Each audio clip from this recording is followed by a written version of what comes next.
12장 1절과 2절 말씀입니다. 신약성경 로마서 12장 1절 2절 두 절 말씀을 오늘 살펴보도록 하겠습니다. 짧은 말씀이니까 우리 같이 한 목소리로 말씀을 읽으십시다.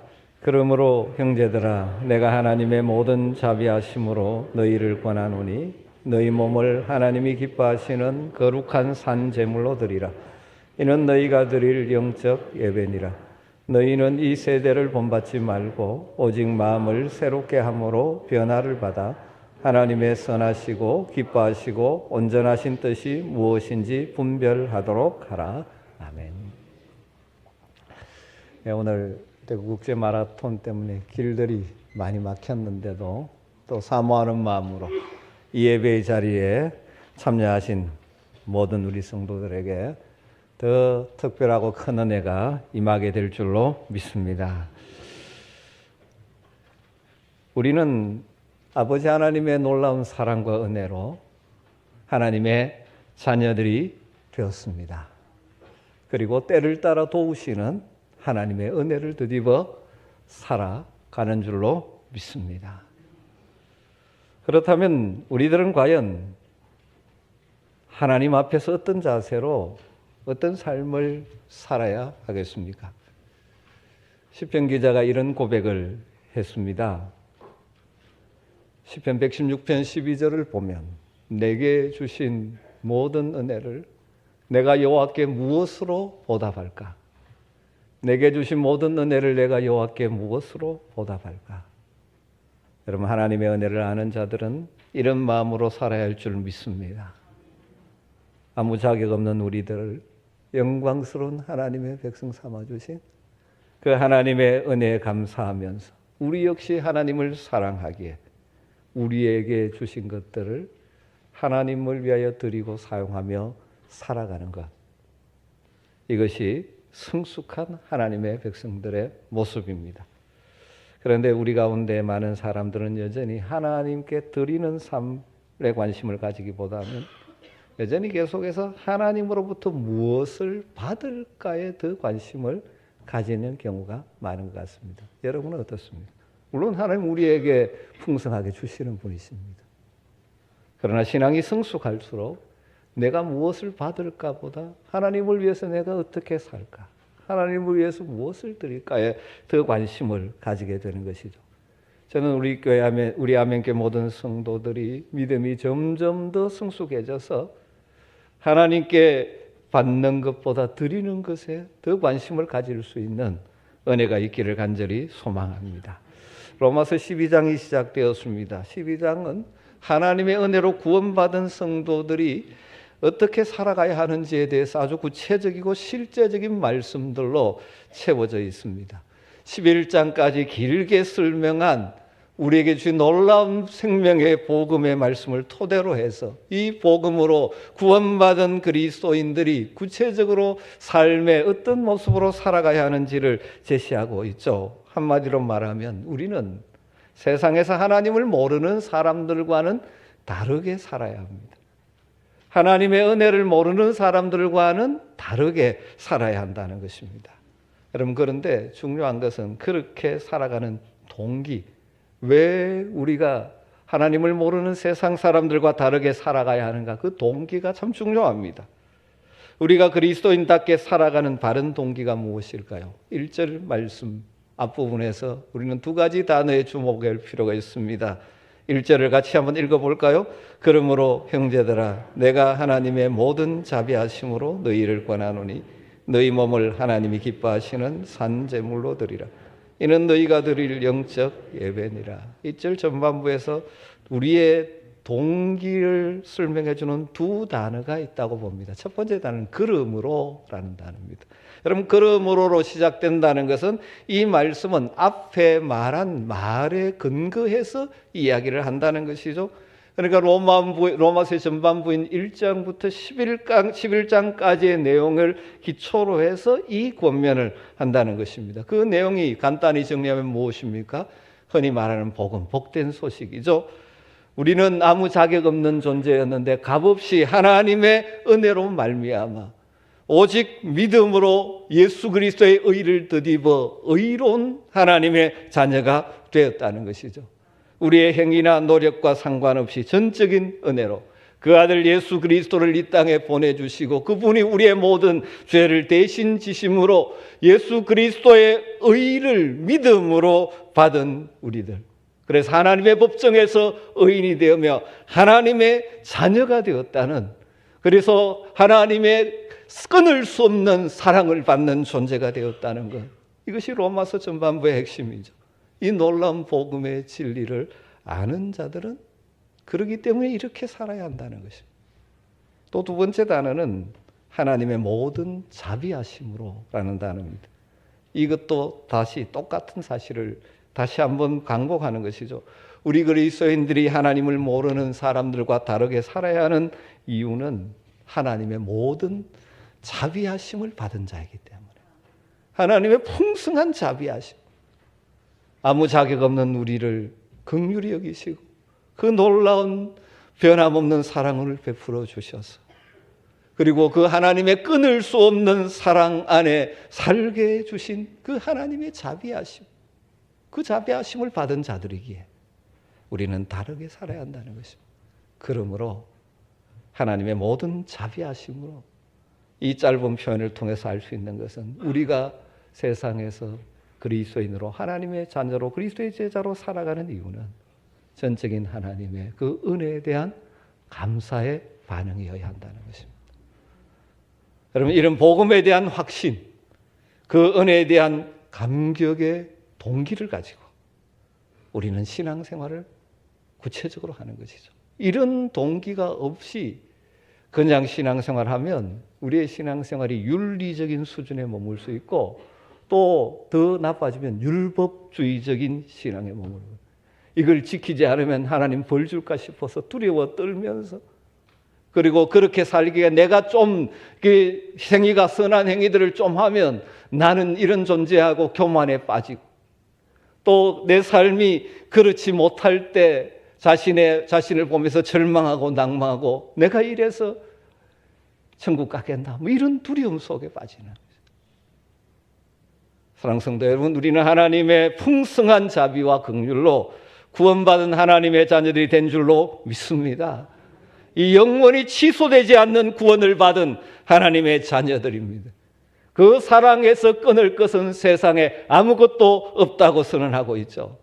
이 은혜를 아는 자들이기에 우리는 하나님의 은혜를 모르는 자들과는 다르게 살아야 하는 것입니다. 그래서 오늘 말씀에서 우리 모두가 하나님의 모든 자비하심의 결과로 구원받은 성도가 되었다는 사실을 다시 한번 일깨우면서 어떻게 우리가 살아가야 할까를 강조하고 있죠. 하나님의 자비하심으로 구원받은 성도의 삶을 한마디로 표현하면 하나님께 드리는 삶을 살아야 한다는 것입니다. 드리는 삶을 살아야 합니다. 제가 드리는 삶 하니까 많은 사람은 헌금을 떠올릴 텐데 그거는 일부분입니다. 드리는 삶을 살아. 드리는 삶, 어떤 드리는 삶을 살라고, 무엇을 드리는 삶을 살라고 오늘 말씀합니까? 우리 몸을 산제물로 드리는 삶을 살라는 것이에요. 너희 몸을 하나님이 기뻐하시는 거룩한 산제물로 드리라. 구약의 성도들은 죽은 제물을 드렸죠. 짐승을 죽여서 제물로 드렸습니다. 그러나 새 언약의 백성인 우리들은 우리의 몸을 살아있는 제물로 하나님께 드리며 살아가야 한다는 것입니다. 우리 몸을 산제물로 드린다는 것은 어떤 의미일까요? 우리의 삶을 통하여, 우리의 생활을 통하여 하나님께 제사를 드리는, 예배하는 삶을 살아야 한다는 것입니다. 우리는 우리의 몸을 산제물로 하나님께 드리되 하나님이 기뻐하시는 거룩한 산제물로 드려야 합니다. 여러분, 구약에 하나님께 드리는 제물이 흠이 없어야 하듯이, 비록 우리는 연약하지만 날마다 예수 그리스도의 보혈로 새롭게 되므로 하나님 앞에서 우리의 삶, 우리의 행동, 우리의 언어가 의의 도구가 되도록, 그렇게 쓰임받도록 우리는 힘써야 하는 것입니다. 그래야 하나님이 기뻐하시는 산제물이 되는 것이죠. 이것이 바로 우리가 드려야 될 영적 예배라고 말씀하고 있습니다. 구약의 성도들은 레위기에 기록된 그 제사 절차와 의식을 따라서 어쩌면 기계적이고 반복적으로 제사를 하나님께 드렸습니다. 우리는 더 이상 그럴 필요가 없어졌죠. 왜 그렇습니까? 우리 주 예수 그리스도께서 십자가에서 단번에 자신을 우리를 위한 속죄 제물로 드리셔서 단번에 영원한 효력이 있는 제물이 되어 주셨습니다. 그래서 예수 그리스도 안에 있는 자들은 더 이상 옛날과 같은 성전에 가서 제사를 드리는 것이 아니죠.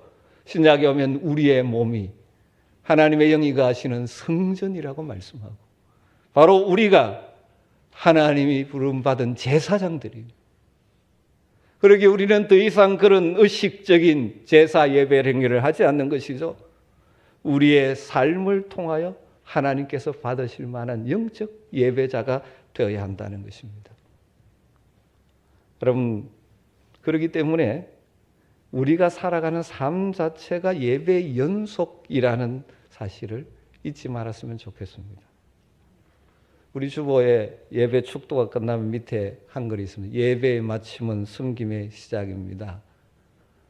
앞에는 영어로 worship이고 뒤에는 서비스입니다. 다 예배로 번역될 수 있는 거죠. 그러니까 우리가 주일날 드리는 예배는 정말 중요한 예배죠. 이 예배를 통해 하나님께 영광을 올려드리고 하나님 부어주시는 은혜를 누리고 하나님 말씀을 받고, 그리고 그것이 끝이 아니라 다른 예배, 섬김의 예배, 삶의 예배를 시작하는 것이죠. 여러분, 우리의 생각, 우리의 말, 우리의 행동, 우리의 몸가짐, 이 삶 자체가 하나님께 드리는 예배의 연속이라는 사실을 꼭 기억하시면 좋겠습니다. 교회 와서는 경건하게 있는데 밖에 나가면 막 하는 것은 예배자가 아니죠. 우리 주님 기대하시는 것은 삶의 예배자가 되기를. 또 이렇게 말씀드리면 너무 막 부담을 가지시는 분이 있을지 모르는데, 여러분, 대단한 것으로 우리가 하나님께 드려야 되는 것 아니죠. 종교교육자 마틴 루터가 그런 표현을 썼습니다. 그 당시에 가장 하층에 계하는 하녀가 젖소에 젖을 짜는 것도 죽게 하듯 하면 그게 예배다. 이게 삶의 예배입니다. 여러분에게 현재 주어진 가정에서의 일, 일터에서의 일, 특별히 어머니로서 자녀를 양육하며 그들을 밥하고 이런 것들도 왜 내가 여자로 태어나서 이렇게 고생하느냐, 그것이 아니라 하나님이 나를 이렇게 이 가정에 부르셔서 하나님을 섬기듯 가족을 섬기라고 하셨다. 그 자세로 하면 밥하는 것이 예배가 되는 거죠. 저는 늘 저희 어머님의 그 새벽기도 갔다 오셔서 그 모습이 떠오릅니다. 이 밥을 하면서 부엌에서 늘 찬송하면서. 여러분, 그게 삶의 예배죠. 여러분, 일터에서도 마찬가지입니다. 단순히 먹고 살기 위해서 일하는 것이 아니라 하나님이 나를 이곳에 두셨는데 내게 맡겨진 것들 하면서 죽게 하듯 하면 그것이 삶의 예배가 되는 것이죠. 우리 주님은 그걸 기대하고 계신다는 거예요. 여러분, 쉽지 않고 그렇게 살려면 때로는 희생이 필요하기에 힘들 때도 있지만 우리 주님이 기대하시는 그 삶을 살아가면 반드시 살아계신 주님이 삶의 예배자로 살아가는 우리의 삶에 선한 열매들과 결과들을 주실 줄 믿습니다. 그렇게 살아가는 것이 먹든지 마시든지 무엇을 하든지 주의 영광, 하나님의 영광을 드러내는 삶이 되는 것이죠.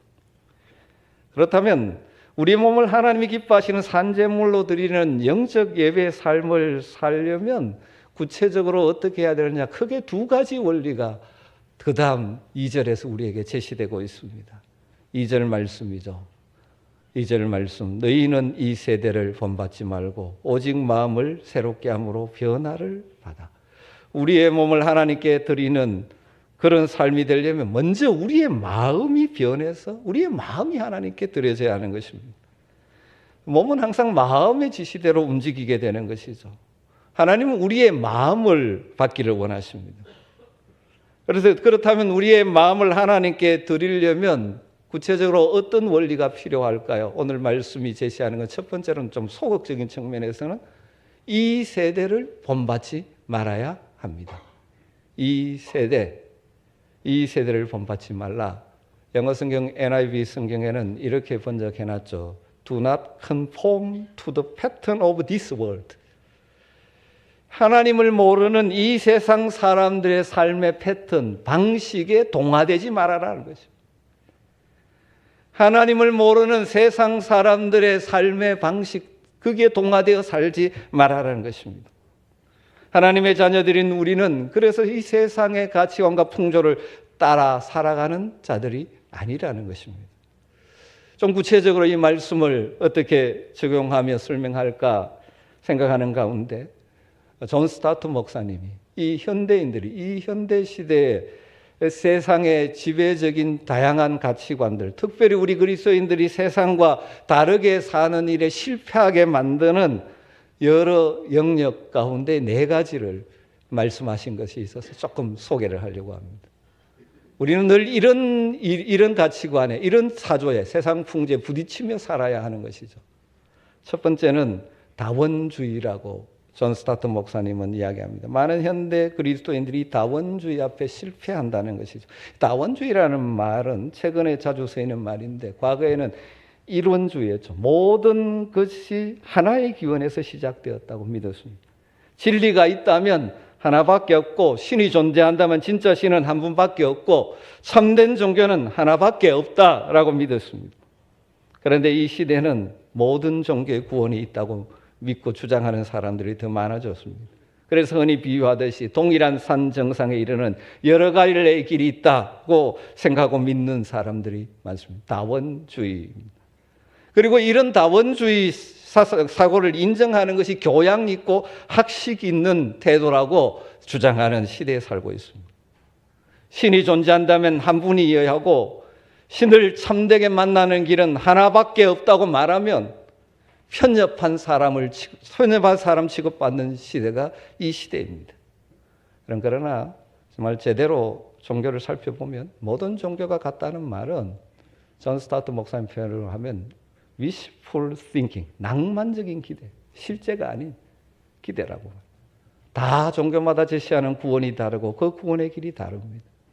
그 다름에 눈 감는 것은 진정한 지성인의 태도가 아니죠. 그리고 그 다름이 어디서 왔는지를 물어야 하는 것이죠. 그리고 참된 구원의 길을 찾아가야 하는 것입니다. 그럼 우리는 오직 예수 안에 구원이 있다는 믿음을 가지고 사는 참된 진리를 붙들고 찾은 자들인 줄 믿습니다. 우리 주님 선언하셨죠. 내가 곧 길이요 진리요 생명이니 나로 말미암지 않고는 아버지께로 올 자가 없느니라. 우리 번역에 길이요 진리요 생명이라고 했지만 영어 the way, the truth, the life 오직 하나밖에 없는, 여러분 우리는 참된 하나님을 아는 자들이고 참된 진리를 아는 자들이고 참된 구원의 진리를 아는 자들입니다. 그러기에 이 다원주의 세상 가운데서 때로는 편협하다는 소리를 듣더라도 우리는 이 믿음의 길을 지키고 이 복음을 전하며 살아야 할 줄로 믿습니다. 이럴 때 우리에게 필요한 그것은 겸손한 자신감입니다. 우리는 자신감, 당당함을 가지되 겸손한 자세로 이 다원주의 사회 속에서 우리는 믿음을 지키며 다르게 살아야 하는 것입니다. 두 번째로 존 스타트 목사님은 물질주의라고 표현을 합니다. 물질주의의 도전 앞에 많은 사람들이 넘어집니다. 그렇지 않습니까? 이 시대 사람들의 생각에 가장 중요한 것이 돈, 물질, 이것이 지배하고 있지 않습니까? 돈, 물질 자체가 나쁜 것 아닙니다. 하나님께서 우리에게 물질을 주시고 선물로 우리에게 주시고 잘 선용하고 사용하라고 주셨습니다. 문제는 타락한 인간의 마음이죠. 죄로 물든 우리 마음은 균형을 쉽게 잃어버립니다. 우리의 마음이 물질에 사로잡히면 그것이 우리의 삶의 전부가 되어버리고 영적인 생활에 심각한 장애를 입게 되는 것이죠. 그래서 우리 주님 말씀하셨죠. 하나님과 돈을 겸하여 섬길 수 없다라고 말씀하셨습니다. 하나님은 돈을 우리 발 아래 두고 사용하라고 주셨는데 이 시대 많은 사람들은 돈을 머리에 이고 삽니다. 이것이 인생의 목표가 되고 살아가다 보니 정말 가치 있는 삶을 살지 못하는 것이죠. 이런 시대 풍조가 가득한 세상 속에서 우리는 하나님이 주신 물질의 청지기로서 다르게 살아야 하는 것입니다. 세 번째 존 스타트 목사님은 윤리적 상대주의의 도전 앞에 우리 그리스도인들이 이 실패하기가 쉽다라고 지적하고 있습니다. 윤리적 상대주의가 무엇입니까? 아무래도 좋다는 태도를 말합니다. 요즘 젊은이들이 좋아하는 표현. 너는 너대로 살고 나는 나대로 살도록 내버려두라. 옳고 그름을 따지지 말고 각자 좋을 대로 살아가자. 마치 사사기 시대에 자기 소견에 옳은 대로 사는 것이다. 나와 다르다고 틀렸다라고 생각하지 말라. 그렇게 가르칩니다. 여러분, 다른 것이 늘 틀린 것은 아닙니다. 다양하기 때문에 다름은 다름으로 인정해야 되지만 다른 것이 때로는 틀린 경우도 많이 있습니다. 그래서 죽어도 깨어나도 아닌 것은 아닌 것이죠. 그런데 요즘 우리 사회가 어떻습니까? 어떤 것에 대해서 틀렸다라고 말하면 차별의 죄를 범하는 것처럼 매도하고 비판하는 것이죠. 우리는 하나님의 말씀에 근거해서 그것은 죄라고 선언하는데 그렇게 이야기하는 것이 차별이라고 말하는 이런 시대의 분위기 속에서 우리가 그리스도의 제자답게 산다는 것이 쉽지는 않지만 세상과 다르게 살기를 우리 주님은 기대하시고 우리에게 그렇게 살기를 요청하시며 그렇게 살 힘을 주시는 줄로 믿습니다. 네 번째로 존 스타트 목사님이 지적하는 것은 나르시시즘이라고 말합니다. 자아도취 경향. 대충 아시니까 더 설명하지 않겠습니다. 자기 얼굴 보고 거기 만족에 빠지는 자아도취 경향. 다르게 말하면 자신에 대한 무한 긍정의 풍조. 자신을 이 긍정하는 것이 이 세상을 행복하게 사는 길이라고 생각하는 이 사조가 이 시대에 가득 차 있지 않습니까? 다양한 이 일반 대중 심리학에서 강조하는 것이 그렇죠. 자아긍정. 여러분, 그런데 우리 주님 뭐라고 말씀하셨습니까? 너희가 내 제자가 되려면 자기 자신을 부인하고 자기 십자가를 지고 나를 따르라고 말하셨습니다. 이런 시대 가운데 자기 부정, 자기 희생의 복음을 따라 사는 것이 결코 쉽지 않죠. 그래서 우리 그리스도인이 종종 넘어집니다. 이 존 스타트 목사는 이 시대, 현대 시대에 우리의 신앙을 도전하는 세상의 풍조의 중요한 네 가지 흐름을 이렇게 소개했습니다. 이것만이 아니죠. 이건 하나의 예입니다. 여러분, 다양한 세상의 생활 방식들, 하나님 없는 가치관들, 거기에 동화되지 말아야 합니다. 우리 몸을 하나님 기뻐하시는 거룩한 산제물로 드리는 복된 삶을 살기 위해서 우리는 이 세대를 본받지 말아야 하는 것이죠. 세상 가치관의 풍조의 홍수에 공중권세 잡은 자가 사용하여 흔들고 있는 이 풍조에 흘러 떠내려가지 말아야 합니다. 그리고 적극적으로 우리는 어떻게 해야 합니까? 하나님의 뜻을 분별하고 뜻을 따라 살아야 합니다. 2절 하반절이 이렇게 되어 있죠. 같이 한번 읽을까요? 하나님의 선하시고 기뻐하시고 온전하신 뜻이 무엇인지 분별하도록 하라. 여러분, 우리가 기억해야 될 것은 하나님 아버지, 우리 하나님 아버지의 뜻은 언제나 선한 것이고 하나님 기뻐하시는 것이고 온전하신 것이라는 것입니다. 반면에 우리 인간의 뜻이 어떻습니까? 나름대로 선을 추구하지만 여전히 악함이 그 속에 있을 때가 많습니다. 그래서 하나님 기뻐하지 않는 뜻을 품고 살기가 쉽습니다. 우리가 찾고 우리가 생각하는 우리의 뜻은 불완전하기 마련입니다. 하나님의 뜻만이 언제나 선하고 기뻐하시고 온전하신 뜻입니다. 그러기 위해서 우리는 날마다 우리의 삶의 현장에서 무엇이 하나님의 뜻인지를 분별하기 위해서 힘써야 하고 지혜를 구해야 합니다. 그리고 그 하나님의 뜻 앞에 내 뜻을 굴복시키는 훈련을 해야 하는 것입니다. 그리고 우리의 삶에 그 하나님의 뜻이 이루어지기를 기도해야 합니다. 여러분, 내 뜻이 이루어지는 것이 최고의 삶이 아니라 하나님의 뜻이 내 삶에, 우리의 가정에, 우리 교회에 이루어지는 것이 최상의 복인 줄 믿을 수 있기를 주의 이름으로 축원합니다. 그런데 하나님의 뜻을 분별하는 것이 어떨 때는 쉽기도 하지만 어떨 때는 참 쉽지 않을 때도 많이 있습니다. 그렇다면 하나님의 선하시고 기뻐하시고 온전하신 뜻을 분별하는 가장 근본적인 비결은 무엇입니까? 너무나 뻔하지만 중요한 두 가지죠. 첫 번째는 하나님의 뜻이, 분명한 뜻이 어디에 계시되어 있습니까? 하나님의 말씀인 성경 속에 계시되어 있기 때문에 이 하나님의 말씀을 읽고 묵상하고 이 말씀을 구체적으로 삶에 적용하는 훈련을 하는 것입니다. 때로는 쉽게 그 뜻이 분별될 때도 있습니다. 하지만 쉽게 분별되지 않을 때도 많습니다. 그러다 보니까 같은 말씀을 놓고 해석을 달리하는 경우도 있고 여러 가지 그런 상황들이 있는 것이죠.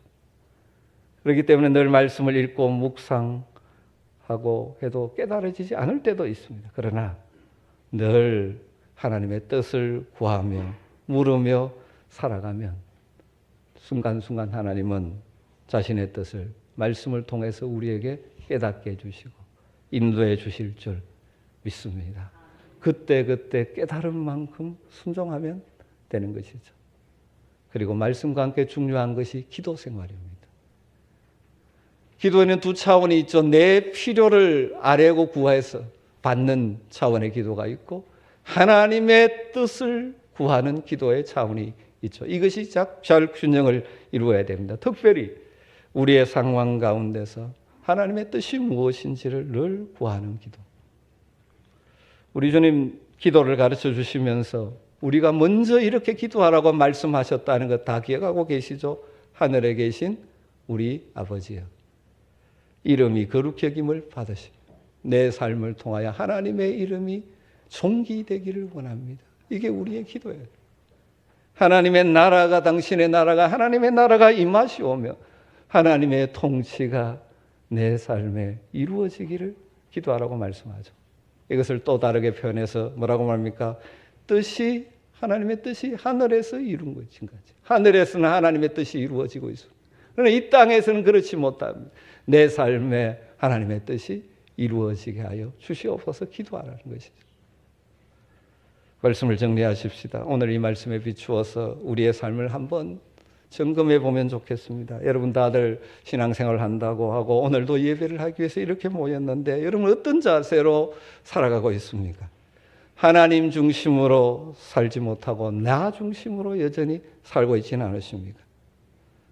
하나님을 기쁘게 해드리는 것보다는 하나님이 나를 기쁘게 해주시기만을 혹시 바라고 있지는 않으십니까? 하나님께 영광을 돌리는 삶보다는 하나님이 나를 잘되게 해주시고 하나님이 나를 높여주시는 것에 더 관심을 가지고 있지는 않으십니까? 우리는 하나님의 모든 자비하심으로 영광스러운 하나님의 자녀가 되었습니다. 아무 자격 없는 우리에게 은혜를 베푸시고 예수 그리스도를 통하여 하나님의 의를 덧입혀 주셔서 하나님의 법정에서 의인이라고 인정해 주시며 끊을 수 없는 하나님의 사랑을 받으며 살아가는 풍성한 은혜를 입은 자임을 깨닫고 우리 편에서 하나님을 기쁘시게 하는 삶을 살아야 하지 않을까요? 우리의 몸을 하나님이 기뻐하시는 산 제물로 드리는 삶의 예배자 될 수 있기를 주임으로 축원합니다. 그러기 위해서 이 세대, 이 시대의 풍조, 가치관 물들지 않고 다르게 살아야 할 부분을 다르게 살며 적극적으로 하나님의 뜻을 분별하기 위해서 힘쓰며 우리의 삶에 하나님의 뜻이 이루어지기를 늘 기도하며 살아가는 복된 성도들이 되시기를 주의 이름으로 축원합니다. 기도하겠습니다. 하나님 감사합니다. 이 혼탁한 세대 가운데 하나님의 놀라운 은혜로 구원받은 자답게 살기를 간절히 원하셔서 우리에게 오늘 말씀 주셨는데 이 말씀 붙들고 우리의 몸을 산제물로 하나님께 드리는 삶의 예배자로 살아갈 수 있게 하여 주시옵소서. 우리에게 분별력을 주시고 믿음의 담대함과 용기를 주셔서 세상 가운데 하나님의 뜻을 추구하며 하나님의 나라를 구하며 살아가는 우리가 되게 하여 주시옵소서. 예수님의 이름으로 기도드리옵나이다.